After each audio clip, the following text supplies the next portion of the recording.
अस्सलामु अलैकुम वरहमतुल्लाहि वबरकातुह।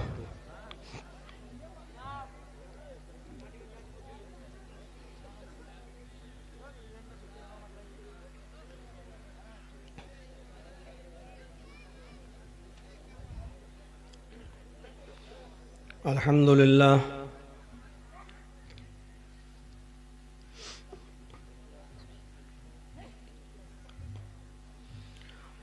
अल्हम्दुलिल्लाहि नहमदुहु व नस्तईनुहु व नस्तगफिरुह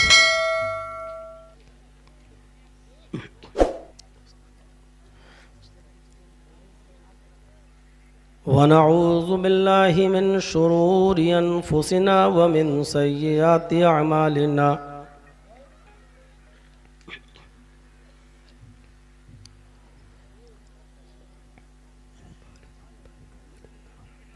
मन यहदिहिल्लाहु फला मुज़िल्ल लह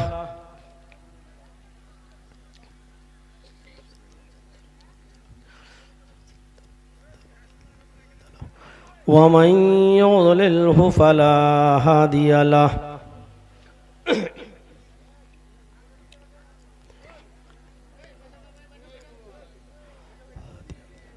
व अशहदु अल्ला इलाहा इल्लल्लाहु वहदहु ला शरीक लह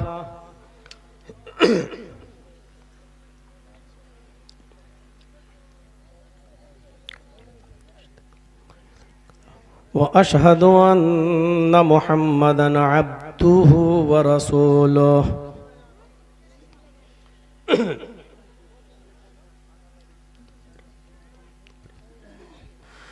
अम्मा बाद फ़इन्न खैरल हदीस किताबुल्लाह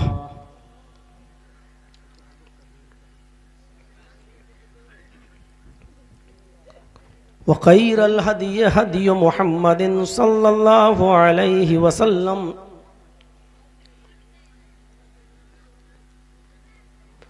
व शर्रुल उमूरि मुहदसातुहा व कुल्लु मुहदसतिन बिदअह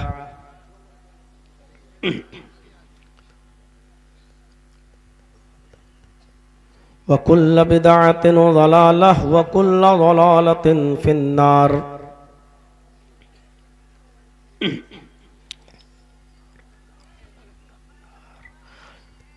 अऊज़ु बिल्लाहि मिनश शैतानिर रजीम।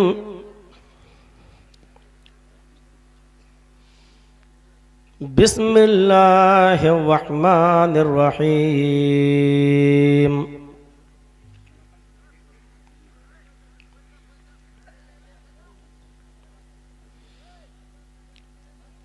या अय्युहन्नासु इन्ना वअदल्लाहि हक़्क़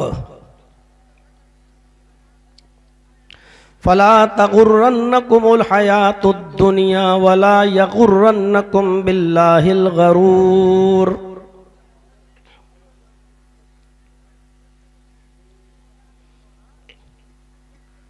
रब्बिश्रह ली सदरी वयस्सिर ली अमरी वहलुल उक़दतम मिन लिसानी यफ़क़हू क़ौली।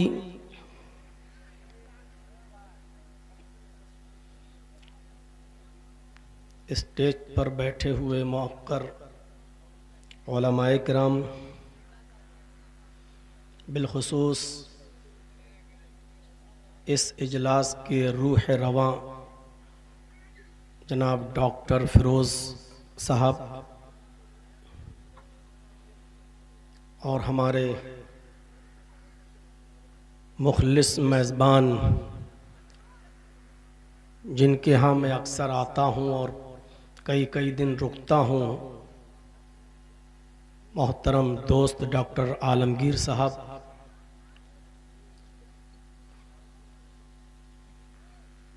पुठिया घाट डिस्ट्रिक्ट कटियार और उसके अतराफ़ व अकनाफ से तशरीफ़ लाए हुए मुअज़्ज़ज़ सामईन हज़रात, पर्दा नशीन इस्लामी ख़वातीन माँ और बहनों,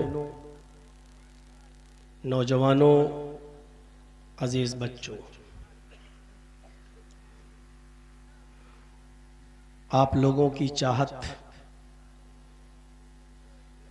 आप लोगों की मोहब्बत, आप लोगों का खुलूस ही था कि मैं आपके रूबरू और आपके सामने हूं, वरना मैं परसों इटावा की तरफ और लखनऊ की तरफ जाने का पूरा आज़्म कर चुका था। लेकिन तकदीर में जो लिखा होता है उसको कोई मिटा नहीं सकता। कुछ गलत फहमियाँ थीं। डॉक्टर फिरोज साहब और हमारी जमात के बहुत ही बुज़ुर्ग और मुअज़्ज़ज़ शख्सियत मौलाना इसराइल सलफ़ी हफ़िज़हुल्लाह के ज़रिए अभी हम जिस रूम में थे, मौलाना इनामुल हक मदनी हफ़िज़हुल्लाह अमीर ज़िले जमियत अहले हदीस कटियार के साथ बैठकर बहुत ही अच्छी फ़िज़ा में और बहुत ही खूबसूरती के साथ उन गलत फहमियों को दूर कर लिया गया है। अल्लाह से दुआ करता हूँ कि इलाहुल आलमीन इस भाईचारे को और जमाती इस मोहब्बत को अब किसी की नज़र न लगने पाए। अल्लाह रब्बुल आलमीन हमें फेसबुक पर भौंकने वालों से और सोशल मीडिया के ज़रिए बहकाने वालों से हमको, हमारी जमात को और हमारे बेख्वाहों को सबको अल्लाह रब्बुल आलमीन सतर्क रहने की और होशियार रहने की तौफीक अता फरमाए। यकीनन मैंने एक प्रोग्राम दिया था आपका वलीपुर में, मैं गया भी था, वहाँ 9 बजे मैं पहुँच भी गया था। वहाँ मैंने खाना भी खाया था, नाश्ता भी किया था, लेकिन कुछ उलमा की जहरीली तकरीरों ने जो टोटल मेरे खिलाफ हो रही थी और पूरे बस्ती को उकसाया जा रहा था, ऐसा लग रहा था कि जैसे ये अभी इतना उकसा देंगे कि पूरी कौम हम पर टूट पड़ेगी। मैंने कई मरतबा कमेटी के लोगों से कहा कि आप इनको रोकिए, नहीं रोक पाए। मैंने कहा कि मैं अब गालियां सुनने नहीं आया हूँ, मैं वहाँ से इलाके का नया आदमी नहीं हूँ मैं, लेकिन मेरा यहाँ कोई नहीं है, ना रिश्तेदार यहाँ है, ना दोस्त है, ना अहबाब है। डर हमें भी है, इसलिए जो मेरी अक्ल ने और जो मेरे जहन ने बेहतर समझा, हो सकता है कि ये मेरे दिमाग का, मेरी अक्ल का कसूर हो। बहरहाल जो उस वक्त मेरे दिल में आया मैं वहाँ से चला आया। मेरे भाइयों, यकीनन वलीपुर के लोग बहुत अच्छे हैं, उन्होंने बहुत अच्छी मेहमान नवाजी की, लेकिन उनको भी इस बात का एहसास नहीं था। अल्लाह रब्बुल आलमीन इस गलत फहमी को भी हम सबको दूर करने की तौफीक अता फरमाए। आइंदा इंशाअल्लाह मिलजुल कर काम होगा, जमात के लिए कुछ दबना होगा, झुकना होगा तो झुका भी जाएगा, दबा भी जाएगा, क्योंकि पेड़ जो झुके होते हैं वही फल दिया करते हैं, जो अकड़े होते हैं वो काट कर फेंक दिए जाते हैं। अल्लाह रब्बुल आलमीन हमें झुकने की, जमीयत व जमात के खातिर नर्म होने की तौफीक अता फरमाए और हमारी जमीयत व जमात की हिफाजत फरमाए। मेरे भाइयों, कुरान करीम की जो आयत मैंने आपके सामने तिलावत की है, आज मैं एक ऐसे टॉपिक को आपके सामने उठा रहा हूं जो टॉपिक मैंने बिहार की सरजमीन पर अभी तक पेश नहीं किया है। मैं ये नहीं कहता हूं कि वो नया कोई टॉपिक है, बातें आप अपने उलमा से सुनते हैं, वही बातें आपके सामने आएंगी। कहने का अंदाज सबका अलग अलग होता है। अल्लाह तबारक व तआला ने हमें इस दुनिया में पैदा किया है, भेजा है। कंपनी जब कोई गाड़ी निकालती है, 4 व्हीलर, तो आपने देखा होगा कि गाड़ी निकालने के बाद उस गाड़ी को कैसे चलाया जाए, किस गियर में चलाया जाए, किस तरीके से चलाया जाए, उसकी एक गाइड बुक भी देती है गाड़ी के साथ। इसका मतलब ये होता है कि हमने ही ये गाड़ी बनाई है, तो इस गाड़ी को चलाने के उसूल और ज़ाब्ते भी हम ही ने बनाए हैं। ये गाड़ी जब हमारे बनाए हुए उसूल और ज़ाब्ते पर चलाओगे तो ये गाड़ी चलेगी। और अगर इस गाड़ी को हमारे बनाए हुए उसूल और ज़ाब्ते पर नहीं चलाओगे तो एक्सीडेंट कर दोगे और ये गाड़ी बर्बाद हो जाएगी, तबाह हो जाएगी। इसी तरीके से इस दुनिया को अल्लाह रब्बुल आलमीन ने बनाया, रचाया, बसाया, हमें और आपको इस दुनिया के अंदर पैदा किया। तो इस दुनिया में रहने, इस दुनिया को चलाने के उसूल और ज़ाब्ते भी अल्लाह तबारक व तआला ने हमें बताए हैं। इस दुनिया में तुम उस तरीके से रहो जिस तरीके से हमने दुनिया को चलाने का तरीका बताया है और रहने का तरीका बताया है। इस दुनिया में हम अल्लाह रब्बुल आलमीन के बताए हुए तरीके पर इस दुनिया में हम चलेंगे और इस दुनिया को चलाएंगे तो इस दुनिया में हमें कामयाबी मिलेगी। और अगर हम इससे मुनहरिफ हुए, अगर हम इससे हटे तो इस दुनिया को भी तुम बर्बाद कर लोगे। और चूंकि ये दुनिया एक गाड़ी की तरह है, इस दुनिया में बैठकर चलाने वाले ड्राइवर की हैसियत से तुम भी तबाह बर्बाद हो जाओगे। तो हम इस दुनिया में आए हैं तो इस दुनिया के सिलसिले में पहला जो उसूल अल्लाह तबारक व तआला ने बताया है कि वो ये बताया है कि तुम दुनिया को क्या समझोगे और दुनिया की हैसियत को पहले अपने जहन में रखो। या अय्युहन्नास इन्ना वअदल्लाहि हक़, है सारी दुनिया के लोगों, आए सारी दुनिया के इंसानों, इन्ना वअदल्लाहि हक़, यकीनन अल्लाह का वादा बरहक है, अल्लाह का वादा सच्चा है। क्या सच्चा है? आगे देखिए, फला तगुर्रन्नकुमुल हयातुद दुनिया, दुनिया की जिंदगी कहीं तुम्हें धोखे में न डाल दे। यानी दुनिया जो तुम दूर से बहुत खूबसूरत देख रहे हो, बहुत हसीन देख रहे हो, बहुत अच्छी जो तुम्हें नजर आ रही है, कहीं ऐसा ना हो कि दुनिया की जिंदगी तुम्हें धोखे में डाल दे।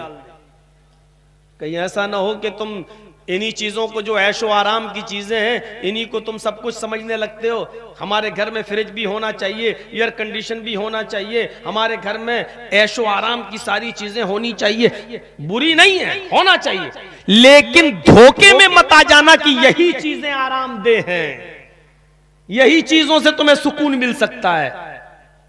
एसी खरीदना और घर में लगाना गलत नहीं है, फ्रिज घर में लगाना गलत नहीं है, लेकिन इन चीजों से धोखा खा जाना कि यही चीजें आराम दे सकती हैं और कोई नहीं, तो ये धोखा है।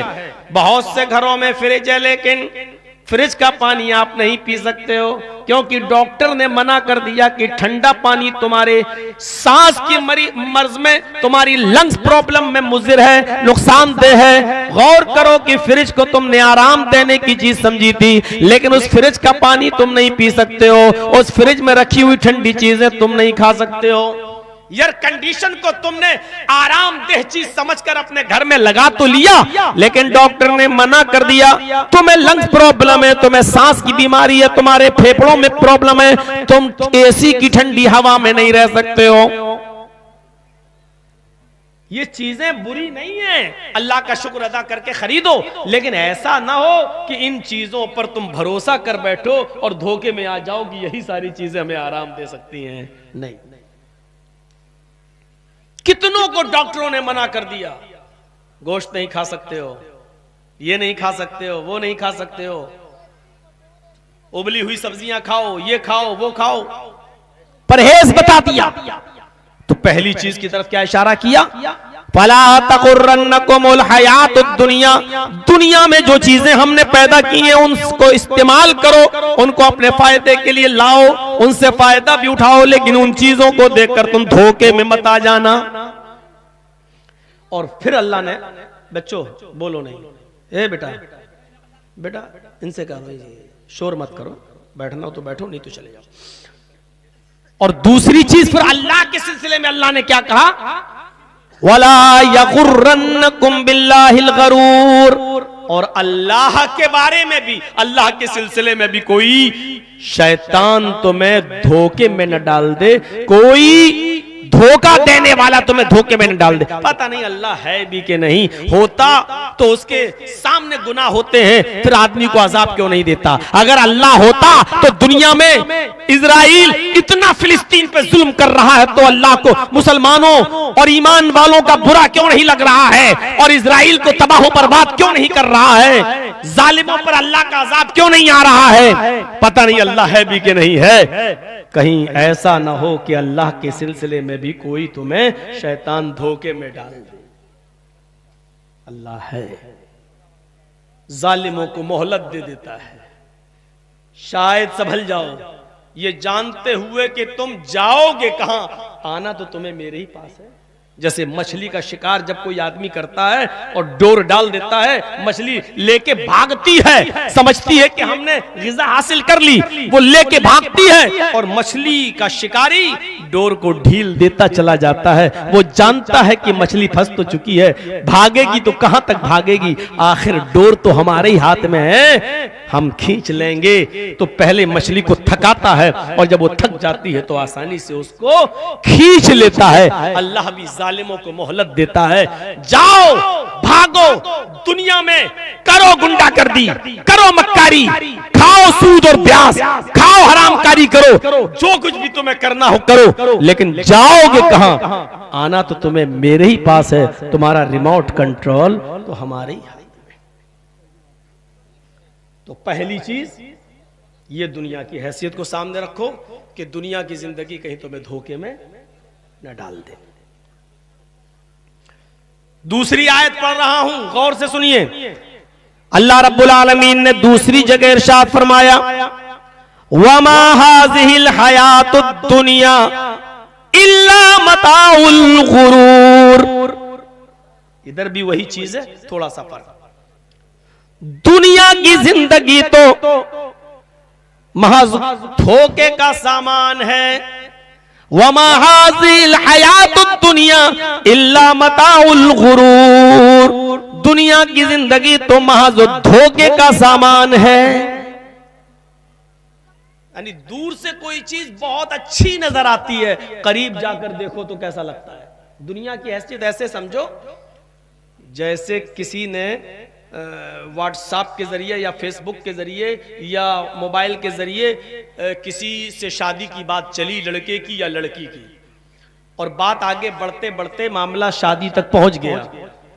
लड़की दूर की रहने वाली है, लड़के ने उससे कहा कि अपना फोटो भेजो, हम एक बार तुम्हें देखना चाहते हैं। लड़की ने कहा तुम भी अपना फोटो भेजो, दोनों एक दूसरे को देख लेते हैं, और लड़की ने अपना फोटो भेज दिया।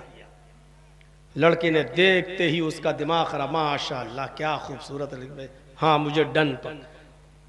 और लड़की ने फिल्टर पर सेट करके अपना फोटो बनाकर भेज दिया। फिल्टर में बिल्कुल रात की तरह या कोयले की तरह काली लड़की भी आपको दूध की जैसी सफेद नजर आएगी। अब उसने भेज दिया अपना फोटो, लड़का देख के माशाअल्लाह बहुत अच्छा, हमें डन। इधर लड़के ने अपना भी फोटो भेज दिया, लड़की ने कहा डन। और जब बारात आई, निकाह हुआ, और जब विदा हुई, रुखसती हुई, पहली रात तो लड़के ने देखा मेकअप वेकअप लगा हुआ था ठीक। जब सुबह होकर उसकी बीवी ने गुस्ल किया, नहाई धोई और शौहर के सामने आई, तब शौहर डर गया, ये क्या, ये है दुनिया। बिल्कुल यही, दूर से बहुत अच्छी नजर आती है और करीब से आकर देखो तो बड़ी खतरनाक है।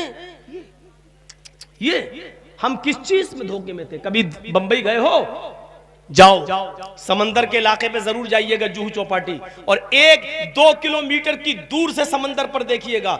2 किलोमीटर, 1.5 किलोमीटर, 1 किलोमीटर की दूरी पर समंदर के इर्द गिर्द जो बालू पड़ी होती है, रेत, आप देखेंगे दूर से वो बालू भी पानी नजर आएगा आपको, और जब करीब जाएंगे तो पता चलेगा ये पानी नहीं है, ये तो बालू है, रेत है। यानी दूर से जो चीज पानी नजर आ रही, करीब आकर देखा तो वो बालू यानी रेत है। दुनिया दूर से बहुत खूबसूरत नजर आती है, लेकिन करीब से जाकर देखो तो बहुत बुरी, इसकी शक्ल बहुत बदसूरत है। देखिए क्या है, खाया पिया, खूबसूरत लड़की से शादी किया। अचानक पता चला कि इसकी जबान में या इसके जबड़े में कैंसर है। ऑपरेशन किया गया, सारी चीजें हुई और मुंह का इतना हिस्सा काट दिया गया। अब जो खूबसूरत बीवी थी, जो खूबसूरत लड़की थी, शादी से पहले जिसकी हुस्न जमाल को देखकर आपने शादी की थी, आज कैंसर से उसके आधे होंठ कट चुके हैं। ब्रेस्ट कैंसर होने की वजह से दोनों आंचल, दोनों सीने निकाल दिए गए हैं। अब जरा देखिए, कुरान कहता है कि जो चीज तुम्हें दूर से नजर आ रही है अच्छी, करीब से आकर देखोगे तो ये चीज तुम्हें बहुत अजीब सी लगेगी। अगर ऐसा मंजर आ जाए तो अब आप देखिए कि उस औरत का हुस्न जमाल कहां चला गया। चेहरे से सारी खूबसूरती होती है लेकिन आधे होंठ कट चुके हैं, नाक से इधर का हिस्सा कट गया है, ये गाल काट कर निकाल दिया गया है। अब आप अंदाजा लगाइए, अपनी इस बीवी को आप छोड़ भी नहीं सकते हो क्योंकि जिंदगी भर का साथ है, लेकिन अपनी बीवी के पास अब आपको बैठना भी गवारा नहीं हो रहा है क्योंकि ऐसा महसूस हो रहा है कि कहीं ये बीमारी हमें ना लग जाए। अब आप अंदाजा लगाइए, कुरान कहता जो चीज दूर से तुम्हें अच्छी लगती है, करीब से वो चीज बुरी भी होती है। इसलिए दुनिया को उतनी ही तरजीह दो जितनी जरूरत है, दुनिया को वैसे ही इस्तेमाल करो उतना ही जितना इसकी जरूरत है। ये नहीं कह रहा हूं दुनिया छोड़ो, वो मौलाना हैं तकरीरें करने वाले जो कहते दुनिया छोड़ दो, दुनिया से तर्क हो जाओ, दुनिया से अपने आप को कटा लो। बगैर दुनिया के तो आप रह नहीं पाएंगे, कमाना भी जरूरी है। हजरत उस्मान गनी के पास भी दौलत की कमी नहीं थी। माफ कीजिएगा, दौलत कमाना कोई बुरी चीज नहीं है, दौलत हासिल करना कोई बुरी चीज नहीं है, अच्छे से अच्छा हलाल बिजनेस करना कोई बुरी चीज नहीं है। दुनिया कमाओ, कुरान कहां मना कर रहा है कि दुनिया मत कमाओ। हजरत उस्मान गनी के पास भी बहुत दौलत थी लेकिन जब वक्त आया तो उस दौलत को अल्लाह की राह में खर्च कर दिया। शायद ग़ज़वा तबूक का वो मंजर आपके सामने आया होगा मेरे भाइयों कि ग़ज़वा तबूक के मौके पर अल्लाह के नबी ने लोगों से, सहाबा से कहा कि मुझे ऊंटों की जरूरत है, कोई है जो 100 ऊंट अल्लाह की राह में खैरात कर दे, सदका कर दे। हजरत उस्मान गनी उठे और फरमाया कि अल्लाह के नबी मैं 100 ऊंट आपको दे रहा हूं। गरीब होते, दुनिया न कमाई होती तो 100 ऊंट देते। अल्लाह के नबी ने फरमाया लोगों, अभी तक आपका फोटो लेने से पेट नहीं भरा भाई, बैठ जाओ, बैठ जाइए। अब तो इतना वो भी नहीं है कि दिख नहीं रहा हो, बैठ जाइए।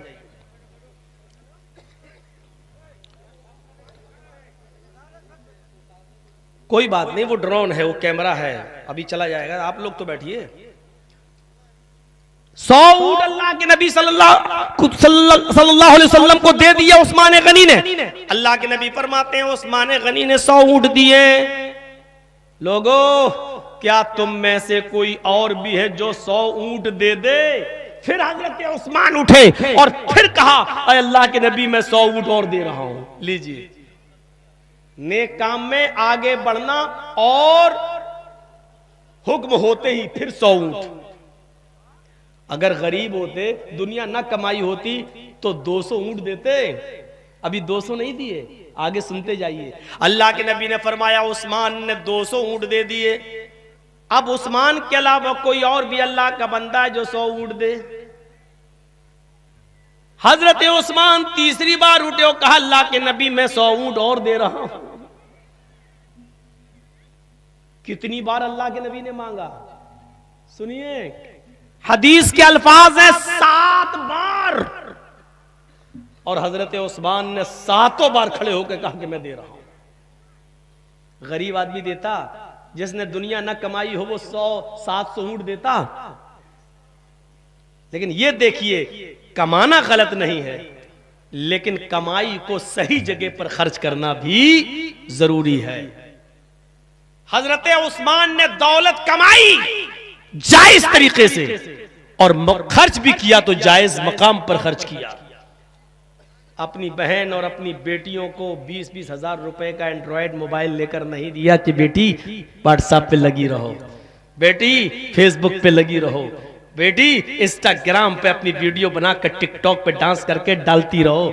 इस तरीके से कमाकर अपना पैसा इस तरीके से खर्च नहीं किया था।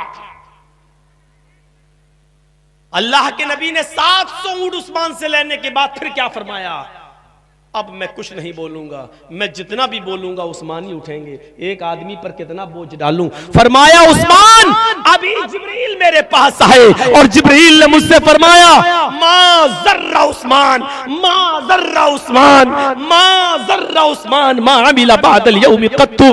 उस्मान को कोई चीज नुकसान नहीं पहुंचा सकती है। मा अमिला बादल यौम कत्तु। उस्मान आज के बाद तुम एक भी नेक काम न करो फिर भी अल्लाह तुम्हें जन्नत देकर रहेगा। आपके यहां ये किसका कलेक्शन हो रहा था, मस्जिद का या मदरसे का? मस्जिद का।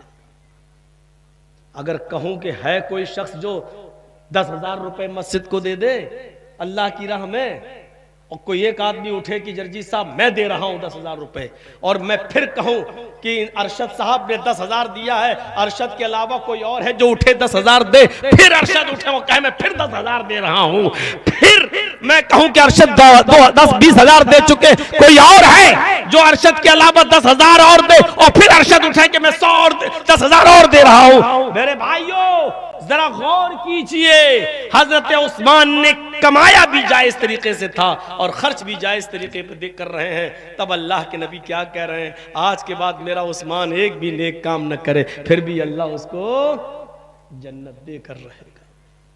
दुनिया कमाना कोई बुरी चीज नहीं है, लेकिन दुनिया को सही तरीके से कमाओ और सही तरीके, मैंने कहा ना दुनिया जिसने बनाई है वही बता रहा है कि दुनिया में को कैसे चलाया जा सकता है और कैसे चलाओगे।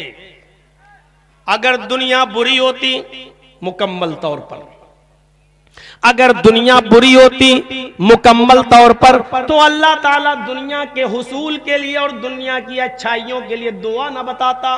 फरमाया मेरे बंदो इस दुनिया को हासिल करने के लिए और इस दुनिया की खूबियां, इस दुनिया की भलाइयों को पाने के लिए तुम अल्लाह से ये दुआ किया करो, रब्बना आतिना फिद दुनिया हसना व फिल आखिरति हसनतन व क़िना अज़ाबन्नार।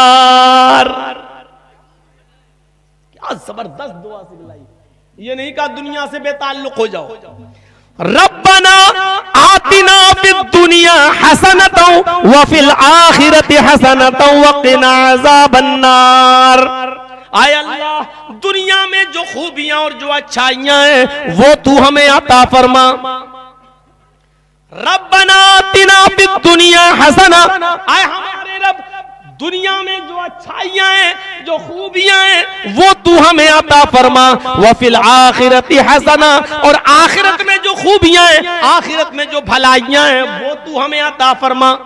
दुनिया में जो भलाइयां हैं इसका मतलब दुनिया में बुराइयां भी हैं, और आखिरत में जो भलाइयां हैं वो इसका मतलब आखिरत में बुराइयां भी हैं। यानी दुनिया में भी अच्छी चीज है और बुरी चीज है, और आखिरत में भी अच्छी चीज है और बुरी चीज है। हमें दुनिया में अच्छी चीजें अता फरमा और आखिरत में भी अच्छी चीजें अता फरमा। यानी दुनिया की बुराइयों से हमें नजात दे और आखिरत की बुराई यानी जहन्नम से भी तू हमें नजात दे, क्योंकि आखिरत में जहन्नम बुरी जगह है जहां कोई नहीं जाना चाहता, इसलिए उसके लिए अलग से कहा वक़िना अज़ाबन्नार, और हमें जहन्नम के अजाब से बचा ले।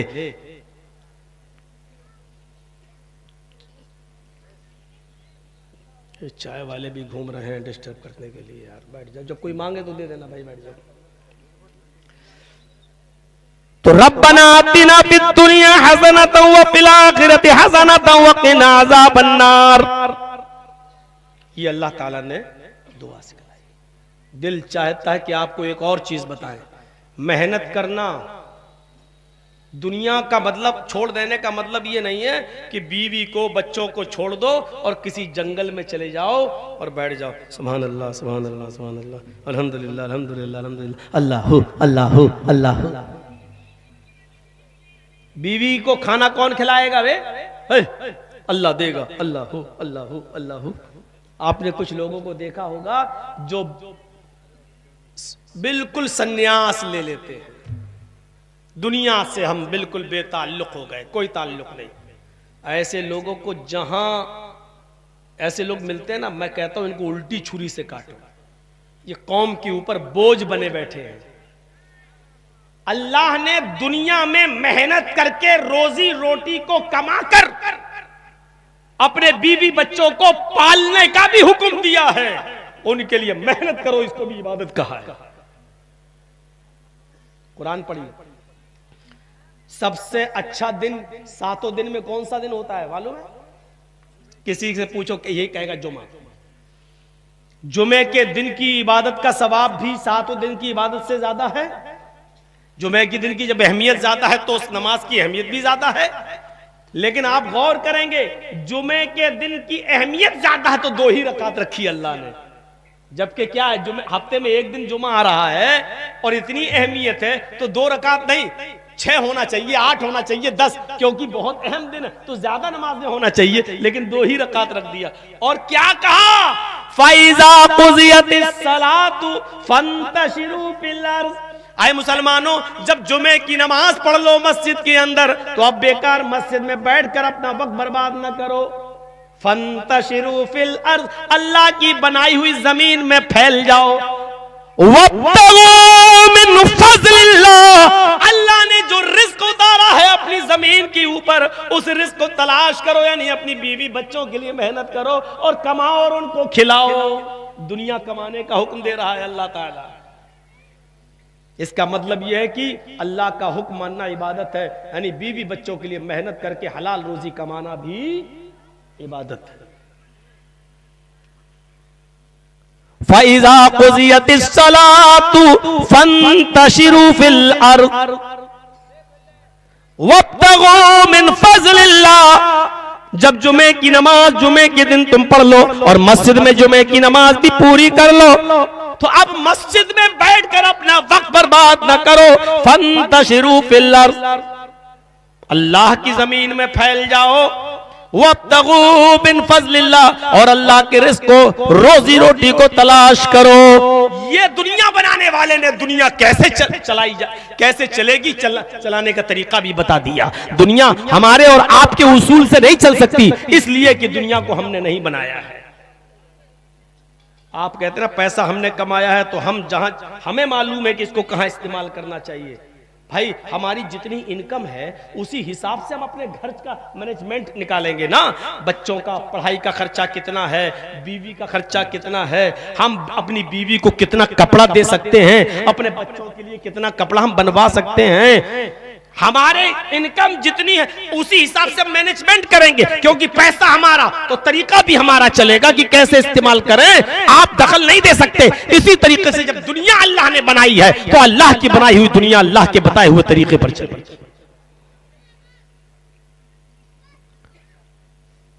हाँ, ये एक अलग चीज है कि दुनिया से उतना ही राब्ता रखना है जितनी जरूरत है। महबूब एक ही होता है। 2 चीजें हैं, एक आखिरत और एक दुनिया। दोनों महबूब नहीं हो सकती हैं। ये बच्चे यार आगे बैठ के बहुत शोर कर रहे हैं। ये बच्चे नहीं है, वो तो बहुत बड़ा है वो वाला। तुम लोग वहां से हटो ना, शांत रहो, निकलो वहां से। थोड़ा पीछे कर दीजिए, आराम से भगा, ऐसे नहीं, बस।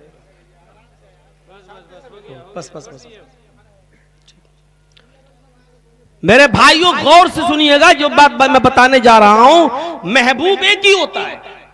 दुनिया की जरूरत है हमें, लेकिन महबूब नहीं हो सकती। महबूब एक ही होगा। अब देखिए अल्लाह के नबी सल्लल्लाहु अलैहि वसल्लम क्या फरमाते हैं, बुखारी शरीफ की हदीस, जरा मंजर पर नजर डालिएगा। क्या कहते हैं? लौ कुन्तु मुत्तखिज़न खलीलन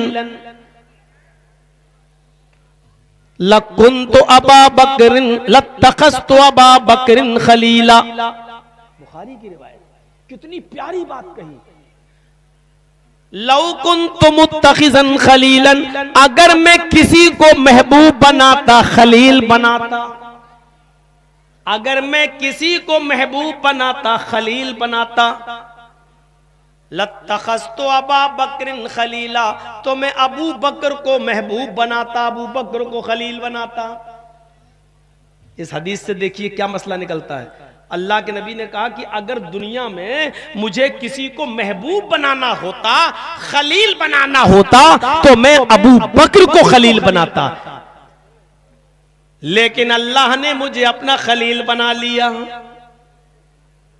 लेकिन अल्लाह ने मुझे अपना खलील बना लिया। खलील एक ही होता है, दो नहीं होते। इसलिए जब अल्लाह ने मुझे अपना खलील बना लिया तो मैं अबू बकर को अपना खलील नहीं बना सकता।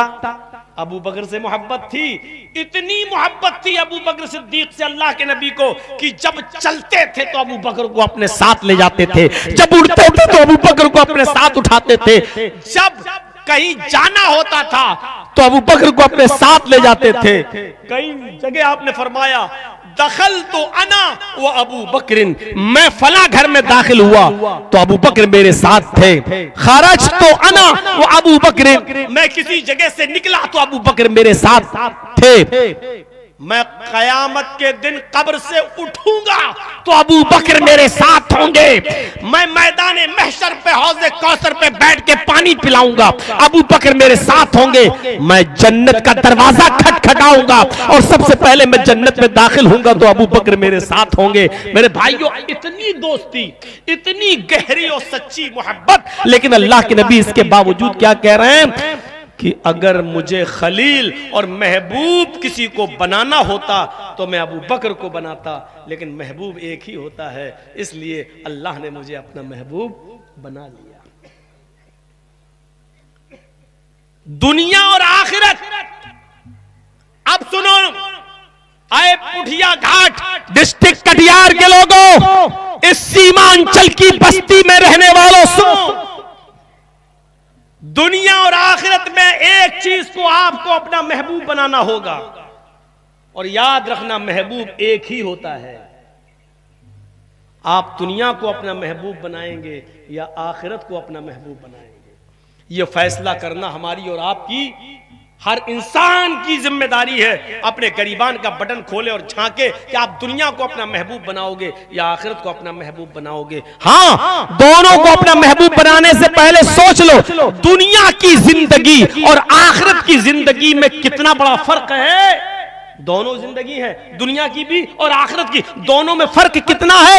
अल्लाह के नबी ने फरमाया जैसे एक समंदर बह रहा हो और उसकी तुम्हारी निगाह जहां तक जा रही वहां तक तुम्हें पानी पानी दिखाई दे रहा हो, उसका कोई किनारा तुम्हें नजर नहीं आ रहा है समंदर का।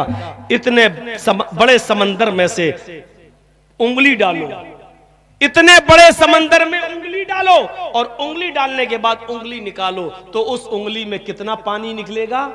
एक बूंद। अल्लाह के नबी ने फरमाया ये एक बूंद दुनिया की जिंदगी है और आखिरत की जिंदगी एक समंदर, यानी बाल्टियां भर भर के फेंकते रहो लेकिन खत्म नहीं होगा। तुम्हारी जिंदगी खत्म हो जाएगी लेकिन समंदर का पानी खत्म नहीं होगा, ये बता दिया। अब बताओ तुम समंदर जैसी जिंदगी से महबूब बनाओगे या दुनिया की जिंदगी जो उंगली में लगी हुई एक बूंद के बराबर है। ये फैसला करना हमारा और आपकी जिम्मेदारी है कि किसको तुम महबूब बनाओगे। दुनिया की जिंदगी महज एक कतरा है, एक बूंद है, और आखिरत की जिंदगी एक समंदर। सब गौर करें, हम और आप सब सोचें इस बात को। तो दुनिया की जिंदगी भी जरूरी है, लेकिन दुनिया से हमें उतना ही रब्त रखना है, दुनिया से हमें उतना ही कांटेक्ट रखना है, दुनिया से हमें उतना ही दिल लगाना है जितनी जरूरत है। दुनिया छोड़ोगे नहीं, लेकिन उतना ही दिल लगाओ जितनी जरूरत है, इससे ज्यादा नहीं। ज्यादा दिल लगाया तो ये दुनिया तुम्हारे सर पे सवार हो जाएगी, छोड़ नहीं पाओगे। फिर दिल चाहता है कि कुछ हदीसें आपके सामने पढ़ दूं। अभी कुरान की आयतें पढ़ी थी, अब मैं चंद हदीसें आपके सामने रखना चाहता हूं, उन हदीसों पर गौर कीजिए। अल्लाह के नबी जनाब मोहम्मद रसूलुल्लाह सल्लल्लाहु अलैहि वसल्लम ने क्या फरमाया? पहली हदीस आपके सामने तिरमिजी की रख देता हूं। अब्वाबुज़ ज़ुहद के अल्फाज हैं, अल्लाह के नबी जनाब मुहम्मद रसूलुल्लाह सल्लल्लाहु अलैहि वसल्लम ने फरमाया, लौ कानतिद दुनिया तादिलु इंदल्लाहि जनाह बऊज़तिन मा सका काफिरम मिनहु शरबत माइन। हवाला दे दिया तिरमिजी अब्वाबुज़ ज़ुहद।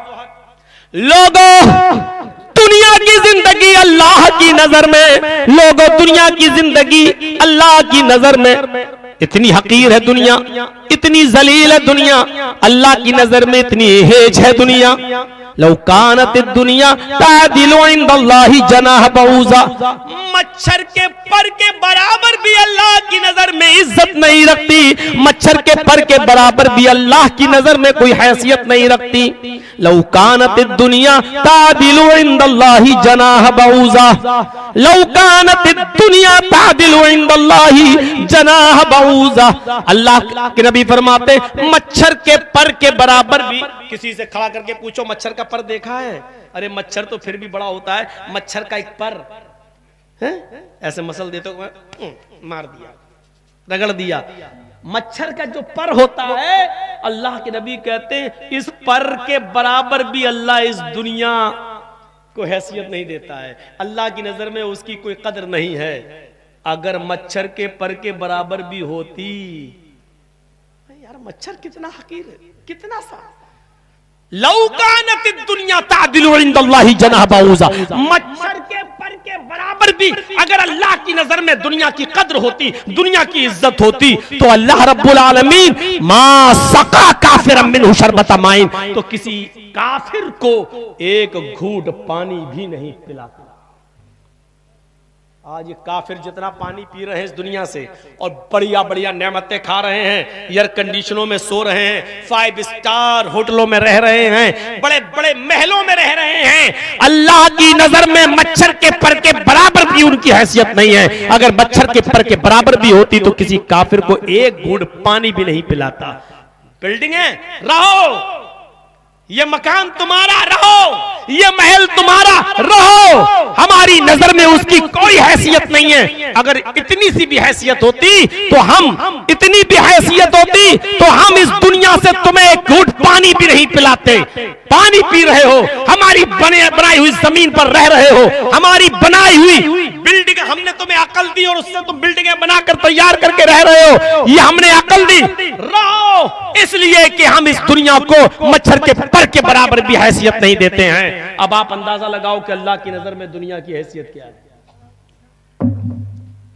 ये तो अल्लाह की नजर में थी, और दिल चाहता है नबी की नजर में दुनिया की हैसियत क्या थी वो भी बता दो। और सुनो, बड़े गौर से सुन रहे हो आप, अब सुकून भी है आपको, बहुत शांति बनाए हो, ऐसे ही सुन लेना मेरे भाइयों। अल्लाह की नजर में दुनिया की हैसियत तो देख ली आपने क्या है, मच्छर के पर के बराबर भी नहीं है। अगर होती तो काफिर को पानी नहीं पिलाता। नबी अकरम यानी मुहम्मदुर रसूलुल्लाह की नजर में दुनिया की हैसियत क्या है वो भी देखिए। तिरमिजी अब्वाबुज़ ज़ुहद, अब्दुल्लाह इब्न मसूद इस हदीस के रावी हैं, फरमाते हैं नामा रसूलुल्लाह सल्लल्लाहु अलैहि वसल्लम अला हसीरिन वक़द अस्सरा फी जंबिही। अल्लाह के नबी सल्लल्लाहु अलैहि वसल्लम चटाई पर सो रहे थे। हजरत अब्दुल्लाह इब्न मसूद फरमाते हैं कि अल्लाह के नबी सल्लल्लाहु अलैहि वसल्लम चटाई पर सोए। चटाई तो समझते ही होंगे, बंगाल इतना वो नहीं है आपकी पूरी तरीके से बंगला ही पर डिपेंड करते हो। 25 साल से आ रहा हूं कटिहार और किशनगंज और सीमांचल के इलाके में। मेरे भाइयों, अगर आप समझते ना होते तो इतने सालों से बुलाते नहीं। चटाई तो समझ ही रहे हैं। अल्लाह के नबी चटाई पर सोए और आपकी पीठ पर कपड़ा ना हो, आपकी, हम अल्लाह के रसूल की बात नहीं कर रहे हैं, आपकी बात कर रहे हैं। अगर आपकी पीठ पे कपड़ा ना हो और चटाई पर आप सो जाएं तो जब उठेंगे तो चटाई पर जो सोते हैं उसका निशान आपकी पीठ पे पड़ जाएगा। तो अल्लाह के नबी सल्लल्लाहु अलैहि वसल्लम चटाई पर सोए, आपके जिस्म पर भी ऊपर का कपड़ा नहीं था, लेट गए। जब उठे वक़द अस्सरा फी जंबिही, वक़द अस्सरा फी जंबिही, तो आपके पुष्ट पर, आपकी पीठ पर निशान पड़ गए। जैसे हम और आप चटाई पर या चारपाई पर सोते हैं तो निशान पड़ जाते हैं। तो अब्दुल्ला इब्न मसूद ने अल्लाह के नबी सल्लल्लाहु अलैहि वसल्लम की पीठ पर पड़े हुए निशान को देखा तो आंखों में आंसू आ गए। इतना बड़ा नबी, इतना बड़ा रसूल, अल्लाह का पैगंबर, यहूद व नसारा और उनके बड़े बड़े बादशाह तो बड़े आराम से सोए, बिस्तर पे सोए बड़े आराम से, और अल्लाह का प्यारा रसूल, अल्लाह का प्यारा नबी चटाई पर, उसके पास लेटने के लिए नरम गरम बिस्तर भी ना हो। आंसू आ गए और कहने लगे लब तखज़ना लकवितान या रसूल अल्लाह, आए अल्लाह के रसूल, क्या हम आपके लिए नरम गरम बिस्तर का इंतजाम न कर दें? क्या हम आपके लिए नरम गरम बिस्तर न बना दें? क्या हम आपके लिए हल्का फुल्का गद्दा तैयार न कर दें? हम, मैं फिर कह रहा हूं आपसे, गद्दों पर सोना गलत नहीं है, सोफे पर सोना गलत नहीं है, लेकिन नबी अकरम सल्लल्लाहु अलैहि वसल्लम की नजर में दुनिया की हैसियत देखिए क्या थी। जब कहा गया लवित्तखज़ना लकवितान, आय अल्लाह के नबी के हम आपके लिए बिस्तर न बना दें, हम आपके लिए नरम गरम बिस्तर का इंतजाम न कर दें, तो अल्लाह के रसूल सल्लल्लाहु अलैहि वसल्लम ने फरमाया, प्यारे हबीब ने फरमाया, अल्लाह के नबी ने, आय अब्दुल्ला माली वलिद दुनिया, ये दुनिया का लफ्ज देखिए, माली वलिद दुनिया मा अना फिद दुनिया इल्ला कराकिबिन इस्तज़ल्ला तहता शजरा, मैं दुनिया से क्या सरोकार रखूं, मुझे दुनिया से क्या मतलब, माली वलिद दुनिया, मुझे दुनिया से क्या मतलब। अब्दुल्ला इब्न मसूद कह रहे हैं मैं आपके लिए बिस्तर बना दूं, नरम गरम बिस्तर का इंतजाम कर दूं, तो आप क्या कह रहे हैं, मुझे दुनिया से क्या मतलब, मुझे दुनिया से क्या सरोकार, माना फिद दुनिया इल्ला कराकिबिन इस्तज़ल्ला तहता शजरा, मैं तो इस दुनिया में उस मुसाफिर की तरह हूं, उस घोड़सवार की तरह हूं, उस सवार की तरह हूं जो थक गया और सस्ताने के लिए, थोड़ा आराम करने के लिए एक दरख्त के साए में बैठ गया, थक गया, एक दरख्त के साए में बैठ गया, लेकिन दरख्त के साए में वो जिंदगी भर नहीं बैठा रहता। सुम्मा राहा, थोड़ा सा आराम किया, थोड़ा सा बिस्तर पे लेटा, आराम किया, वह तारा कहा, फिर उसको छोड़ के चला गया। जैसे थका हुआ मुसाफिर दरख्त के साए पे थोड़ी देर बैठता है फिर चला जाता है, मैं भी इस दुनिया में चंद दिनों के लिए आया हूं और दुनिया छोड़कर चला जाऊंगा। यानी मुझे नरम गरम बिस्तर की जरूरत तो तब होती जब हमेशा इस दुनिया में रहना होता। जैसे मुसाफिर दरख्त के साए में आराम के लिए जिंदगी भर डेरा नहीं डालता, थोड़ी देर सस्ताता और चला जाता, मैं भी इस दुनिया में कुछ दिनों के लिए आया और चला जाऊंगा।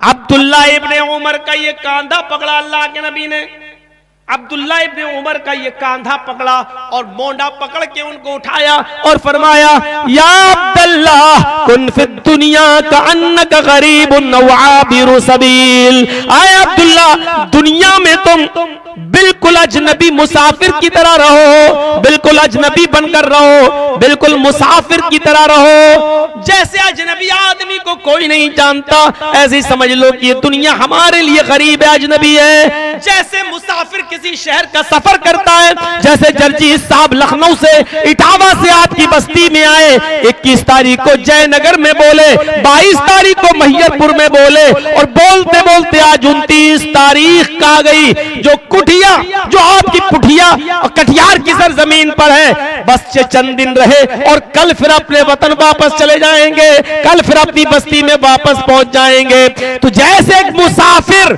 किसी जगह पर मुस्तकिल नहीं रहता है, चंद दिन रहा और चला गया, उसी तरीके से अब्दुल्ला इस दुनिया में तुम मुसाफिर की तरह हो, चंद दिन तुम रहोगे और चले जाओगे। अय अब्दुल्ला तुम्हें मालूम नहीं आज सुबह है, कल शाम तक तुम मुर्दों में लिखे जाओ या जिंदों में, और अब्दुल्ला शाम को बिस्तर पे जब सोने जाओ तो पता नहीं कल सुबह तुम मुर्दों में लिखे जाओ या जिंदों में। इज़ा अस्बहता फला तंतज़िरिल मसा व इज़ाम सईत फला तंतज़िरिस सबा। ऐ अब्दुल्ला, जब शाम हो जाया करे तो सुबह का इंतजार मत किया करो, और जब सुबह हो जाया करे तो शाम का इंतजार मत किया करो। पता नहीं तुम मुर्दों में लिखे जाओ या जिंदों में लिखे जाओ, किसको मालूम।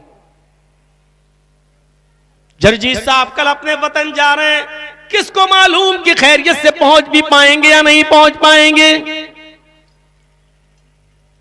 शेख रज़ाउल्लाह मोहम्मद इदरीस का नाम सुने हैं, जामिया सल्फिया के बहुत ही मुअक्कर उस्ताद, मुबारकपुर के रहने वाले, बॉम्बे में दीन रहमत कॉन्फ्रेंस में बुलाए गए। उनको टॉपिक दिया गया बोलने के लिए क़ज़ा और क़द्र, यानी तकदीर, क़ज़ा और क़द्र। बोले दीन रहमत कॉन्फ्रेंस में, बोले अपने टॉपिक का हक अदा किया, और जैसे स्टेज पे बैठे उनको सीने में दर्द हुआ। हॉस्पिटल ले जाया गया दिखाने के लिए, चेकअप के लिए। हॉस्पिटल पहुंचने से पहले अटैक हुआ और इंतकाल कर गए। जब हॉस्पिटल पहुंचे तो उनका आला से देखा गया तो कहा कि ये तो इंतकाल कर चुके। मालूम था, क़ज़ा और क़द्र पे बोलने वाले को मालूम था कि ये मेरी क़द्र, ये मेरी क़ज़ा हो गई, मेरा क़ज़ा अरे क़ज़ा और क़द्र का वक्त पूरा हो गया। तकदीर में जितनी दिन मेरी जिंदगी लिखी थी वो आज इस तकदीर के बाद खत्म हो जाएगी। जवानी के आलम में उनका इंतकाल हुआ है। मेरे प्यारे साथियों, मालूम था किसी को? कौन जानता है कल हमारे साथ क्या हो, आपके साथ क्या हो, कोई नहीं जानता। इसलिए फरमाया कि अचानक आ जाने वाली मौत का इंतजार मत करो, कभी भी आ सकती है, कभी भी आ सकती है। 4 बच्चों के बाद, लड़कियों के बाद घर में एक बेटा पैदा हुआ। बाप बड़ी खुशी मना रहा है, आज मेरे घर में बेटा हुआ। अभी तक कहता था अल्लाह बेटियां ही बेटियां, एक बेटा दे दे, अल्लाह तेरा शुक्र अदा करूंगा, अल्लाह मैं तेरी राह में ये खर्च करूंगा, वो खर्च करूंगा, अल्लाह एक बेटा दे दे। बेटियां ही बेटियां हैं, अल्लाह ने एक बेटा दे दिया।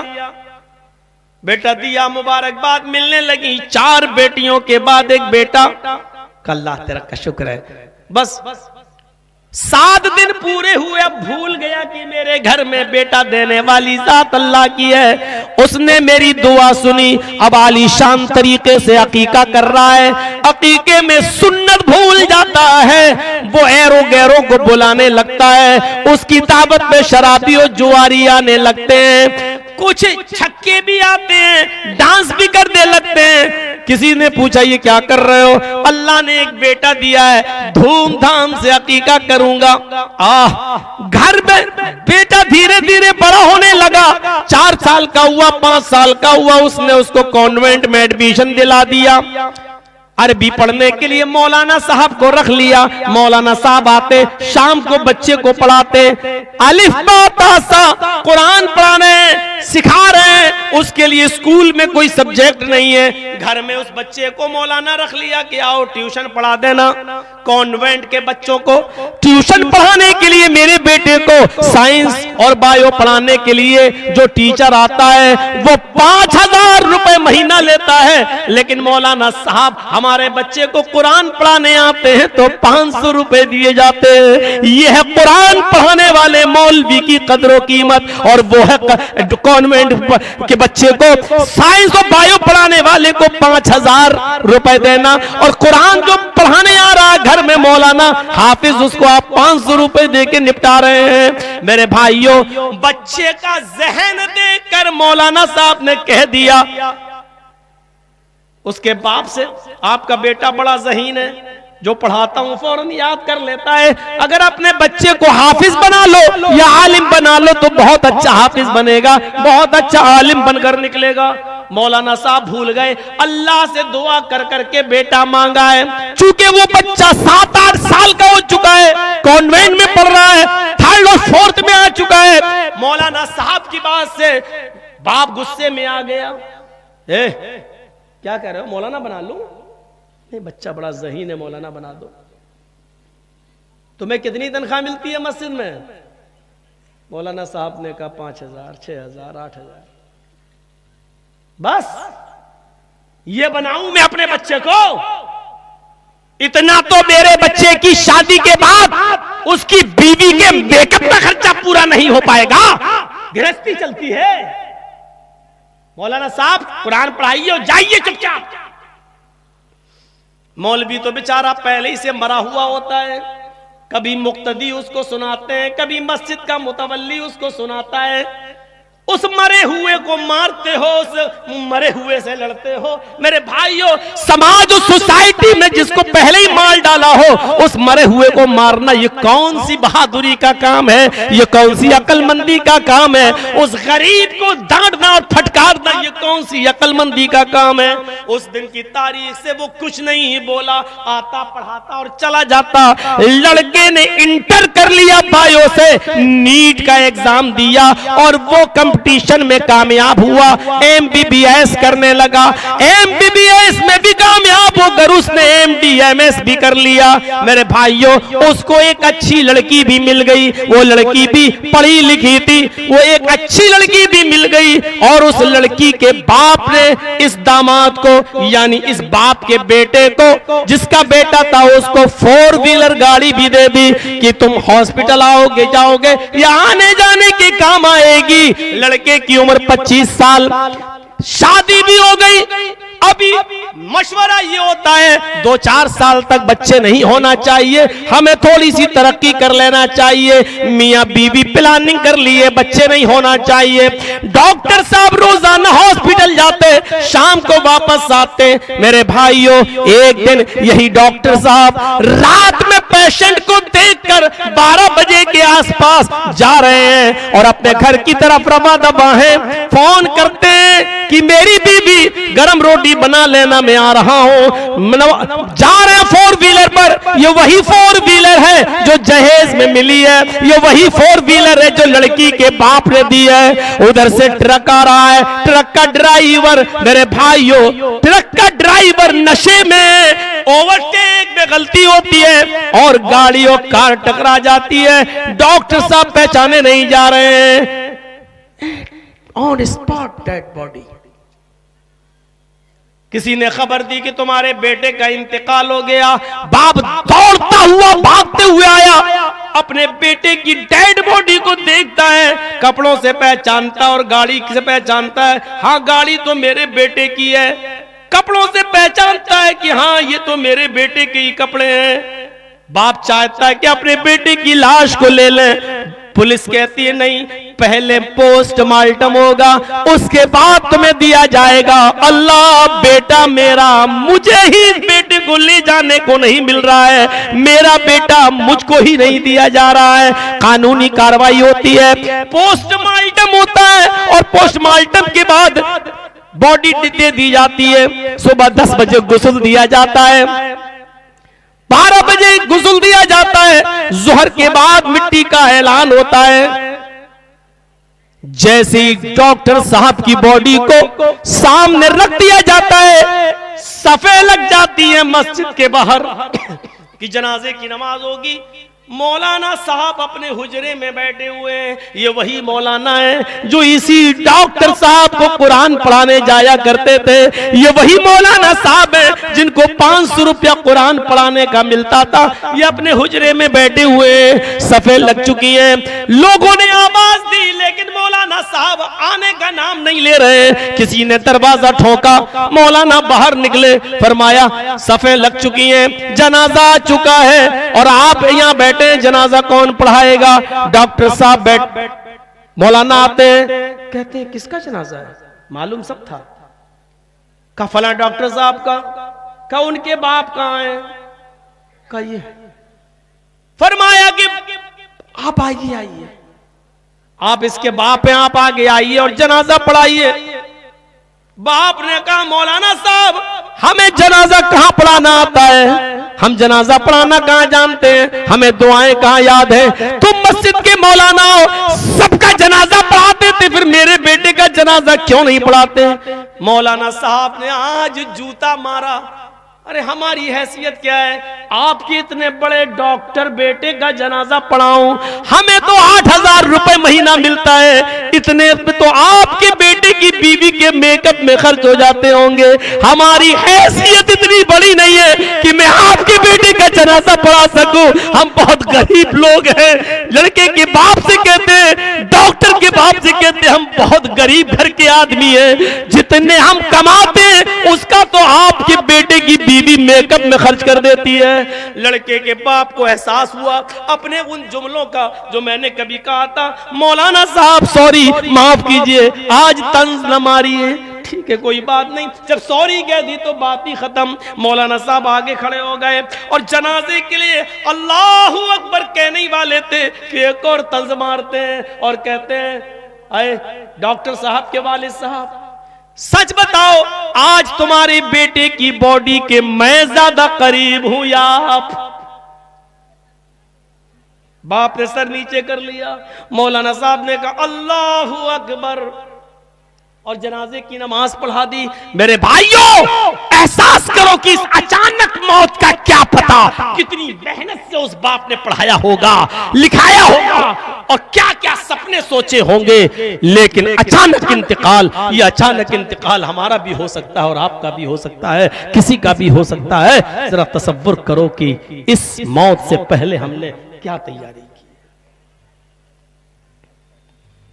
नबी अकरम सल्लल्लाहु अलैहि वसल्लम फरमाते हैं,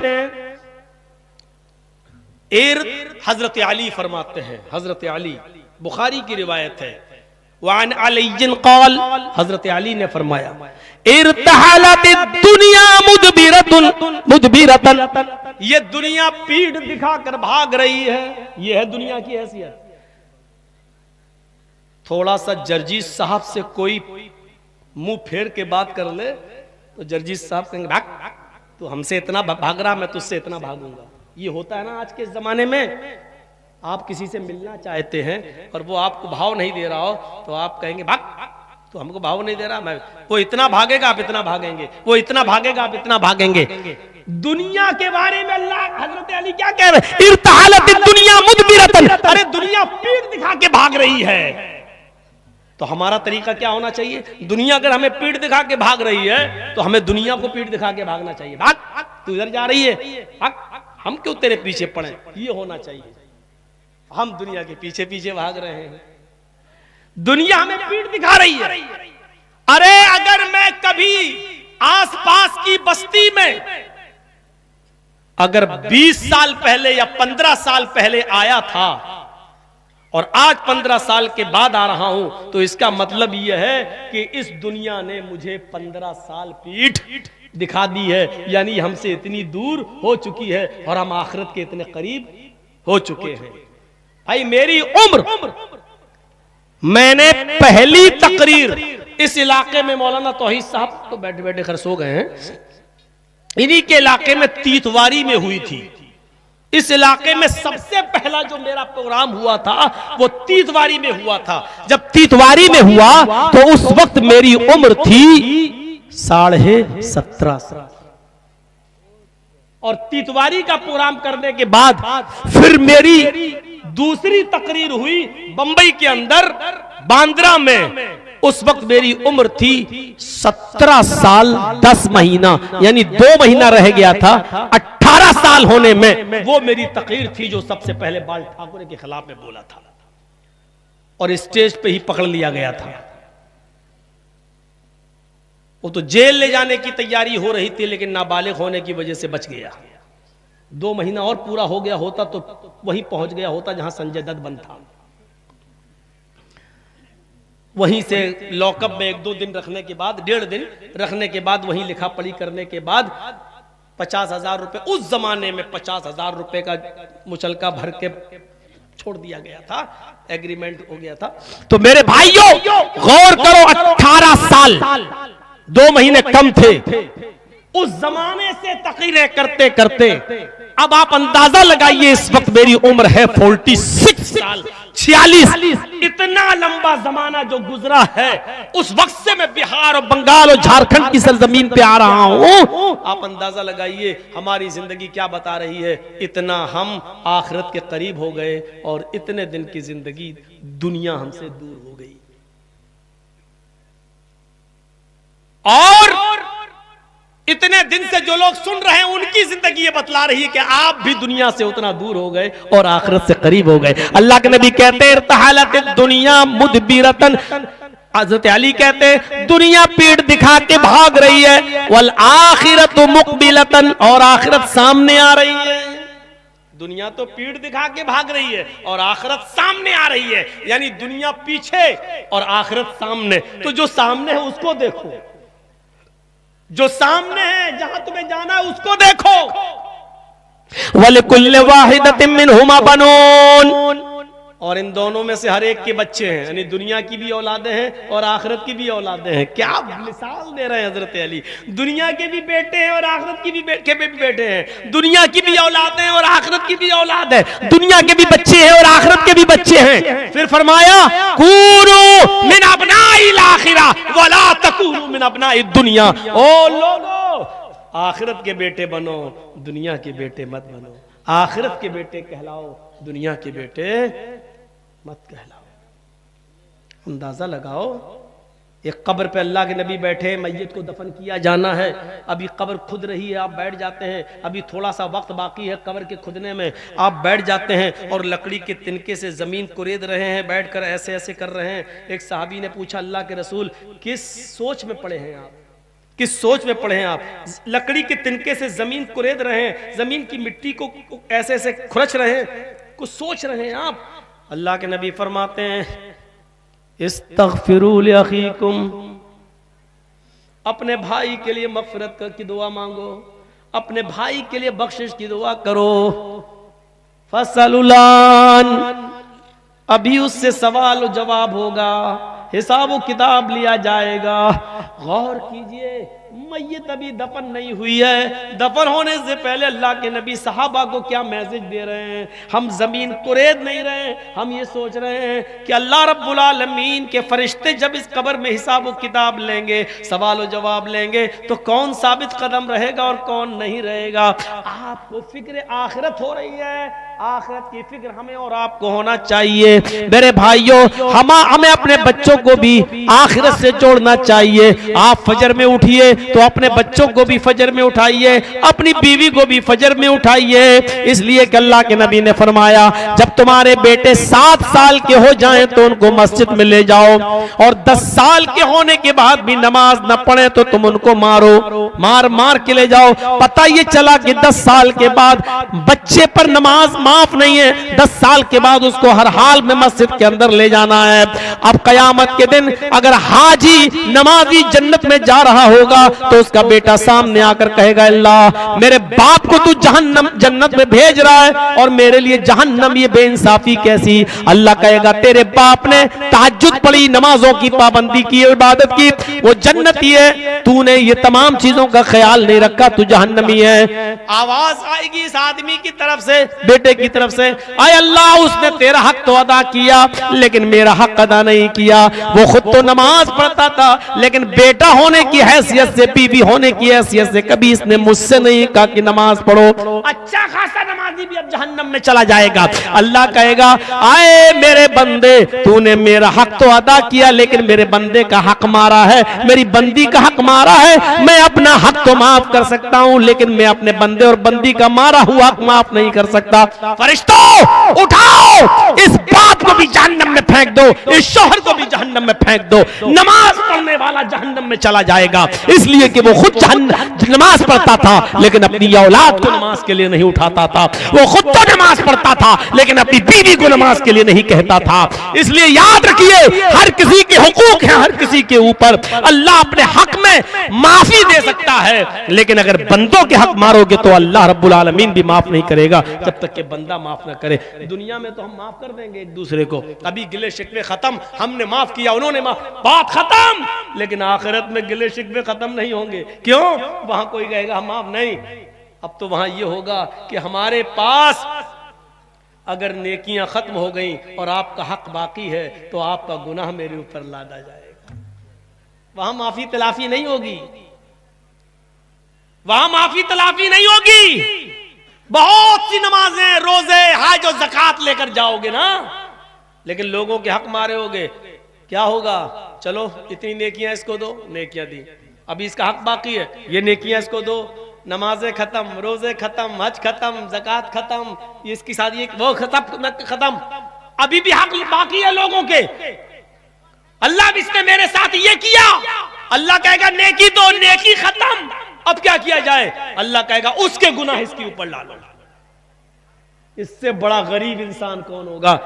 अल्लाह के नबी ने यही तो कहा, तदरूना मनिल मुफलिस, क्या तुम जानते हो मुफलिस कौन है? क्या तुम जानते हो गरीब कौन है? साहबा ने कहा अल्लाह के नबी सल्लल्लाहु अलैहि वसल्लम मुझे क्या मालूम गरीब कौन है, हम तो यही समझते हैं जिसके पास दिरहम और दीनार ना हो, रुपया पैसा ना हो, सोना चांदी ना हो, वो गरीब। आपने फरमाया नहीं, मेरी उम्मत का सबसे गरीब इंसान वो है जो कयामत के दिन रोजे, नमाज, हज, ज़कात, बहुत सी नेकियों का पहाड़ लेके आएगा, लेकिन हक मार के आएगा। जिनके हक मारे होंगे नेकियां उनको दे दी जाएंगी, हक वालों का हक अभी बाकी होगा, फिर उनके गुनाह इसके ऊपर लाते जाएंगे। ये मेरी उम्मत का सबसे गरीब इंसान होगा। हम लोग गरीब किसको समझते हैं? जिसके पास सोना ना हो, जिसके पास चांदी ना हो, ये गरीब है। अल्लाह के नबी कहते हैं ये गरीब नहीं है, गरीब ये है। सोचो, आखिरत की फिक्र करो। दुनिया से आपको कोई नहीं कह रहा है कि आप कतई ताल्लुक हो जाओ, नहीं, दुनिया की जरूरत है और दुनिया के बगैर आप रह भी नहीं पाएंगे।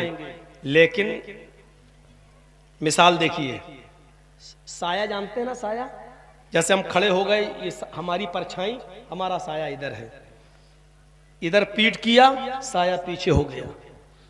आप इधर भागेंगे आगे तो साया आपके पीछे पीछे भागेगा, और आप ऐसे भागेंगे तो साया आपके आगे आगे भागेगा। आप जितना तेज भागेंगे साया आपसे ज्यादा तेज भागेगा। ये दुनिया है, आप जितना भागेंगे इसकी तरफ ये और आगे भागेगा, आप इसको नहीं पकड़ पाएंगे।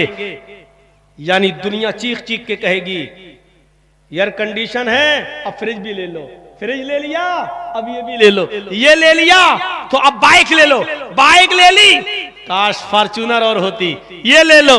यानी एक चीज लोगे, दुनिया कहेगी अब ये ले लो, दुनिया कहेगी अब ये ले लो, दूसरी ली अब कहेगी ये ले लो। इसलिए अगर साए को पीछे करके आगे की तरफ भागोगे तो जितना आप इधर भागेंगे आपके पीछे पीछे साया भागेगा। यानी दुनिया को अपने पीछे पीछे भगाओ, दुनिया के अपने आगे आगे मत जाने दो, क्योंकि दुनिया को अगर आगे कर दिया तो कभी तुम्हारा पेट नहीं भरेगा, और दुनिया को अपने पीछे भागने पे मजबूर कर दिया तो दुनिया तुम्हारा पीछा कर ही नहीं पाएगी। तुम आगे, दुनिया पीछे। इसलिए दुनिया के पीछे पीछे मत भागो, दुनिया को अपने पीछे पीछे भगाओ।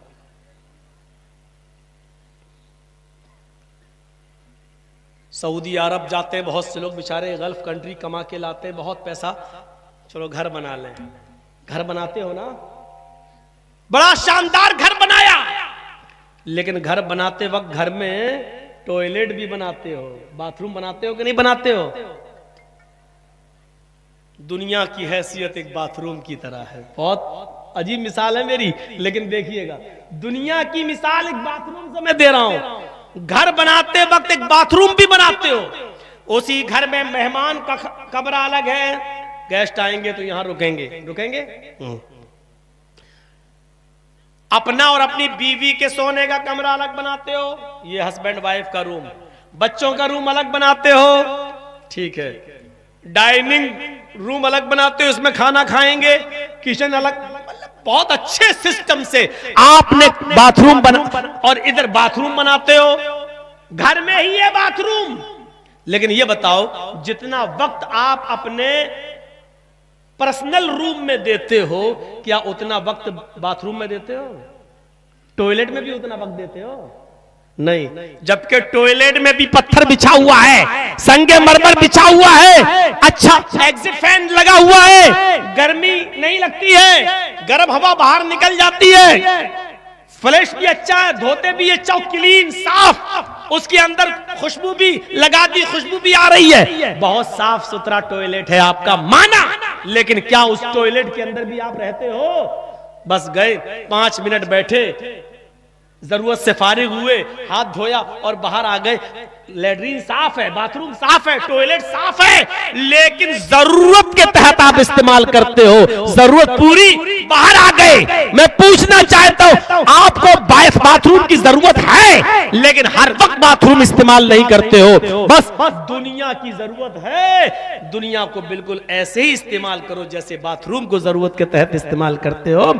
दुनिया को भी जरूरत के मुताबिक इस्तेमाल करो और लौ आखिरत से लगाओ। दुनिया की जरूरत तो हमें और आपको पड़ेगी। दुनिया की मिसाल एक पानी की तरह है,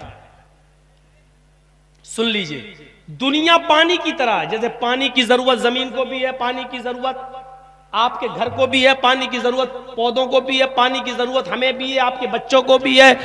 पानी के बगैर जिंदगी नहीं है, दुनिया के बगैर भी हमारी जिंदगी नहीं है। दुनिया भी जरूरी है, जैसे पानी जरूरी है वैसे दुनिया भी जरूरी है। लेकिन इंसान की मिसाल कश्ती की तरह है, दुनिया की मिसाल पानी की तरह है और इंसान की मिसाल कश्ती की तरह है। कश्ती को इधर रख दो, कश्ती समझते हैं ना, नाव, नाव को इधर रख दो। अब नाव यहां रखी है तो नाव सड़क पे चल जाएगी? नाव रोड पे चलेगी? नहीं चलेगी। अब नाव को चलाना है, ये इंसान है। इंसान की मिसाल कश्ती और दुनिया की मिसाल पानी। पानी की जरूरत सबको है, इंसान कश्ती है, लेकिन कश्ती को चलने के लिए पानी की जरूरत है। आप इस कश्ती को पानी में उतारेंगे तभी ये कश्ती चलेगी। यानी इंसान को दुनिया की जरूरत पड़ेगी, जैसे कश्ती को पानी की जरूरत पड़ती है। अब देखिए, जब तक नाव कश्ती पानी के ऊपर है, तैरती है, जब तक दाएं बाएं हम उसको खे रहे हैं, चल रही है, पानी के इर्द गिर्द चलेगी, पानी के ऊपर चलेगी। गलती से भी अगर नदी का पानी, गंगा का पानी अगर कश्ती के ऊपर ले आओगे तो हाल क्या होगा? अगर गलती से भी तुमने ये सोचा कि नहीं हम पानी के ऊपर नहीं चलाएंगे, पानी के ऊपर कश्ती को लाते, पानी के कश्ती के ऊपर पानी को लाते हैं, जैसे ही आपने पानी के ऊपर कश्ती के ऊपर पानी को भरा, कश्ती भी डूब जाएगी और जितने लोग उसमें बैठे हुए वो भी डूब जाएंगे। तो पता क्या चला? जब तक इंसान दुनिया को उसूल के मुताबिक चलाएगा ठीक, और जब दुनिया को अपने सर के ऊपर उठाएगा और अपने सर के ऊपर ला देगा तो खुद भी डूबेगा और दुनिया को भी डूबो देगा। ये याद रखिएगा, दुनिया की जरूरत ये नहीं है। हजरत आयशा सिद्दीका फरमाती है कि मेरे पास एक छींट का कपड़ा आ गया। छींट समझते हैं? छींट औरतें ज्यादा अच्छी तरह समझती होंगी। छींट का कपड़ा होता है, शादी आदि पहले चलते थे बहुत। हजरत आयशा फरमाती है कि मेरे पास एक छींट का कपड़ा आ गया, खूबसूरत कपड़ा था। तो उस कपड़े को देखकर लोग देखने आते थे हमारे पास, और जब किसी की बेटी या किसी की बहन की शादी होती थी तो वो मेरे पास आता था और वो छींट का कपड़ा ले जाता था। उस कपड़े को पहना कर वो अपनी बेटी को दुल्हन बनाता था या अपनी बहन को दुल्हन बनाता था, और उन्हीं कपड़ों में मेरी बहन या उसकी बहन बेटी की रुखसती हो जाती थी। 2-3 दिन के बाद वो कपड़ा फिर वापस हजरत आयशा के पास पहुंचा दिया जाता था। हजरत आयशा फरमाती है मेरे पास वो छींट का कपड़ा था, लोग आते थे अपने बहन और बेटी की शादी में वो कपड़ा मुझसे ले जाते थे और मेरे कपड़े को पहनाकर अपनी बेटी और बहन को दुल्हन बनाते थे और रुखसती करते थे। फिर उसके बाद ये कपड़ा लौट कर मेरे पास आ जाता था। लेकिन आज ये दुनिया इतनी बढ़ गई, हजरत आयशा कहती हैं आज ये दुनिया इतनी बढ़ गई कि अब मेरे पास वो छींट का कपड़ा मेरे घर की नौकरानी भी पहनना गवारा नहीं करती, मेरे घर की नौकरानी भी लेना गवारा नहीं करती। बताना ये चाहती हैं हजरत आयशा कि ये दुनिया इतनी खतरनाक है कि कल तक मेरे घर के मेरे कपड़े को पहना कर दुल्हन बनाया जाता था, आज वो कपड़ा मेरे घर की नौकरानी भी नहीं पहनती। यानी ये दुनिया की चाहत और दुनिया तलबी कहीं तुम्हें बर्बाद न कर दे, कहीं तुम्हें हलाक न कर दे, कहीं तुम्हें रुस्वा न कर दे, कहीं आखिरत से तुम्हें फरामोश न कर दे, आखिरत को न भुला दे। हजरत अबू उबैदा इब्न अल जर्राह बहरैन से जिजिया और टैक्स का माल लेकर आए। बुखारी की रिवायत है सहाबा किराम में वो माल तकसीम होना था, फजर की नमाज से पहले पहुंचे। मदीने के अंसारियों को पता चल गया आज अबू उबैदा इब्न अल जर्राह बहुत सा माल लेकर आए हैं, बहुत सा माल लाए और आज बटेगा, तकसीम होगा। अल्लाह के नबी फजर की नमाज पढ़ाने के लिए निकले, सहाबा किराम से भरी हुई मस्जिद देखा तो आपने कहा इतनी जल्दी आज लोग मस्जिद में आ गए। फिर अच्छा वो बहरैन से माल आया है। सहाबा ने कहा जी अच्छा अच्छा अच्छा वो माल तकसीम होगा, आज आप लोगों को भी हिस्सा मिलेगा ना। सहाबा ने कहा जी। अल्लाह के नबी ने कहा खुश हो जाओ, तुम सबको हिस्सा मिलेगा। फिर नमाज पढ़ाई और नमाज पढ़ाने के बाद सलाम फेरा, सलाम फेरने के बाद फरमाया कि आओ तुम्हें मैं माल तकसीम करूं। माल तकसीम करते जाते, माल देते जाते और सबको जितना हिस्सा जिसका था उसको उतना हिस्सा दे दिया। जब सहाबा को उनके हिस्से मिल गए तो अल्लाह के नबी की आंखों में आंसू आ गए और रोते हुए कहने लगे मेरे साथियों, मुझे अपने इंतकाल के बाद तुम्हारी फकीरी का डर नहीं है। मल फकरा अख्शा अलैकुम, मैं तुम्हारे ऊपर तुम्हारी फकीरी से नहीं डरता, वलाकिन अख्शा अलैकुम अन तुबसतत दुनिया कमा बुसितत अला मन कान क़ब्लकुम। ओ लोगों, मैं इस बात से डरता हूं जैसे आज माल की मोहब्बत तुम्हें मस्जिद में नमाज से पहले ले आई, तुम्हारे बाद ये दुनिया इतना न फैला दी जाए, ये दुनिया इतना वसी न कर दी जाए, इतना न वसी फैला दी जाए जैसे तुमसे पहले के लोगों पर फैला दी गई थी। तनाफसुहा कमा तनाफसुहा, फिर इस दुनिया को चाहने के लिए कहीं तुम रेस न लगाने लगो, कहीं तुम दौड़ने न लगो, कहीं तुम दौड़ भाग न करने लगो और ये दुनिया तुम्हें वैसे ही हलाक कर दे जैसे तुमसे पहले के लोगों को हलाक कर दिया। सहाबा किराम को ये मोहब्बत देखी कि ये माल की तलब में इतना पहले आ गए। मसलन फजर की अजान 5 बजे होती है, जमात अगर 5 बजे हो रही है तो साहबा 4 बजे से आकर मस्जिद में बैठ गए। क्यों? माल आया, कहीं आंख न लग जाए, पटे तो हमारा हिस्सा न रह जाए, तो 4 ही बजे मस्जिद में आ गए। अल्लाह के नबी ने माल तो दे दिया, लेकिन क्या फरमाया, आज माल और दौलत की मोहब्बत में तुम मस्जिद में टाइम से पहले आ गए। मुझे डर लगता है मेरे इंतकाल के बाद ये दुनिया इतना न फैला दी जाए कि इसकी मोहब्बत कहीं तुम्हें इबादतों से दूर न कर दे और ये दुनिया तुम्हें हलाक न कर दे। मेरे भाइयों, ये तसव्वुर आज कहां किया जा सकता है। अल्लाह के रसूल के पास एक रेशमी कपड़ा आ गया, बुखारी की हदीस, एक रेशमी रुमाल आ गया। आप उस रुमाल को देख रहे थे, हालांकि रेशम का कपड़ा मर्द के लिए हराम है, नहीं पहन सकता, लेकिन रेशमी कपड़ा आप देख रहे थे। सहाबा किराम भी देखने लगे, कितना अच्छा कपड़ा है, रेशम का कपड़ा। अल्लाह के रसूल ने सहाबा को देखा, मतलब रेशम का कपड़ा देख रहे तो आपने फौरन उनका दिमाग दुनिया से हटाते हुए फरमाया, ला मनादिलो साद इब्न मुआज़िन फिल जन्नति अफज़लु मिन हाज़ा। साद इब्न मुआज़ को जन्नत में जो रुमाल मिलेगा वो तुम्हारे इस कपड़े से लाख गुना बेहतर है। यानी जन्नत के कपड़ों की फिक्र करो, इस रेशमी लिबास की फिक्र मत करो। ये कहकर आपने उनका दिमाग हटा दिया वहां से। तो मेरे प्यारे साथियों, दुनिया से उतना ही लौ लगाओ जितनी जरूरत है। सर्दी की रातें हैं, 1:45 बज चुके हैं, आप भी आधी से ज्यादा भीड़ जा चुकी है, चंद लोग इधर उधर नजर आ रहे हैं। तो मेरे भाइयों, इस 1.5 घंटे की 12:15 से लेकर 1:45 बजे तक के खिताब को आप ये समझो कि यही पर मिस्कुल खिताम है। मैं इख्तिताम कर रहा हूं इस उम्मीद के साथ कि इंशाअल्लाह दुनिया को जरूरी तो है हमारे लिए, लेकिन हम अपने सर पे नहीं बिठाएंगे और हम दुनिया को जायज तरीके से हासिल करेंगे और जायज तरीके से हम दौलत को खर्च करेंगे। अल्लाह से दुआ है कि बारे अल्लाह हम तमाम मुसलमानों पर रहम फरमाए। मेरे भाइयों, फिर एक गुजारिश है कि लोग फिर बहकाने की कोशिश करेंगे सोशल मीडिया पर, फेसबुक पर, व्हाट्सएप पर, पता नहीं किस्म किस्म की बातें डालेंगे और 3-4 लोगों के पेट में बड़ा दर्द होगा। कल सोशल मीडिया पर कुछ और चलेगा, आप बहकने में मत आइएगा। बस दुआ कीजिएगा कि अल्लाह रब्बुल आलमीन हमारी जमीयत को, हमारी जमात को और जमात के तमाम अफराद को अल्लाह रब्बुल आलमीन मजबूत बनाए और सबको जमात की बेहतरी के लिए और बहबूदगी के लिए मिलकर और इज्तिमाइयत के साथ काम करने की तौफीक अता फरमाए। वमा अलैना इल्लल बलागुल मुबीन व आखिरु दावाना अनिल हम्दुलिल्लाहि रब्बिल आलमीन। अस्सलामु अलैकुम व रहमतुल्लाहि व बरकातुहू।